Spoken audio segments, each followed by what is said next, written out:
Hello viewers, welcome to my channel before the line. இன்றைக்கி இந்த வீடியோவில் ஸ்பைசியான ஹோம்மேட் கொத்து பரோட்டா அதுதான் நம்ம பார்க்க போகிறோம்.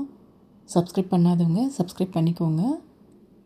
2 பரோட்டா, மட்டன் சால்னா, சில்லி, 2 எக்கு, மிளகாய்த்தூள், பெப்பர் தூள், மஞ்சள் தூள், இஞ்சி பூண்டு பேஸ்ட், கருவேப்பிலை, கொத்தமல்லி, வெங்காயம், இதெல்லாம் நம்ம யூஸ் பண்ண போகிறோம்.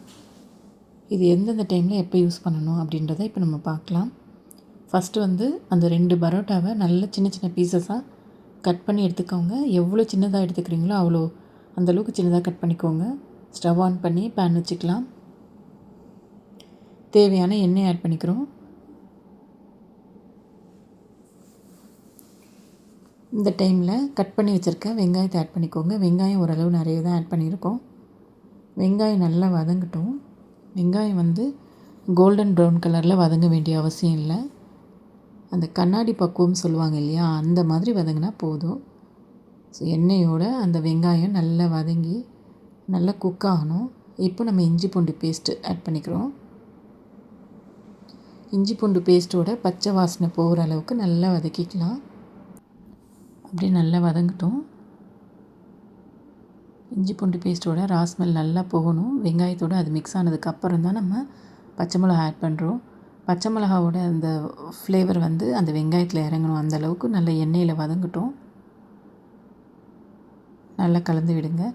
இப்போ கருவேப்பிலை, கொத்தமல்லி 2த்தையும் ஆட் பண்ணி அதுவும் நல்லா வதங்கட்டும். நல்ல நிதானமாக பொறுமையாக குக் பண்ணி நல்லா வதக்கி விடுங்க.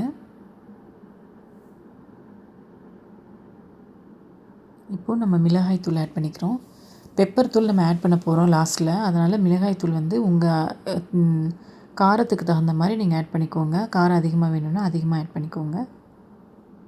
லைட்டாக மஞ்சள் தூளும் ஆட் பண்ணிக்கலாம். ஸோ இதை நல்லா வதக்கி விடுங்க. இந்த மஞ்சள் தூள், மிளகாய் தூளோட ரா ஸ்மெல் எல்லாம் போய் எல்லாமே அந்த வெங்காயத்தில் அந்த ஃப்ளேவர் இறங்கணும். அந்தளவுக்கு நல்லா வதக்கி விடுங்க பொறுமையாக. நல்லா வதங்கினதுக்கப்புறம் இதோடு நம்ம அந்த 2 எக்கை ஆட் பண்ணிக்கிறோம். எக்கு இந்த வெங்காயத்தோடு நல்லா மிக்ஸ் ஆகணும். அதோட ரா ஸ்மெல் போகிற அளவுக்கு நல்லா குக் ஆகணும். முட்டை நல்லா குக் ஆகணும். முட்டை நல்லா குக் ஆகும்போது தான் அது நல்லா ட்ரை ஆகும். அந்த ட்ரையாக ஆகிற வரைக்கும் நம்ம முட்டை நல்லா குக் பண்ணிக்கோங்க. வெங்காயத்தோடு அப்படியே மிக்ஸ் ஆகி தனியாக பிரிஞ்சு வரும்.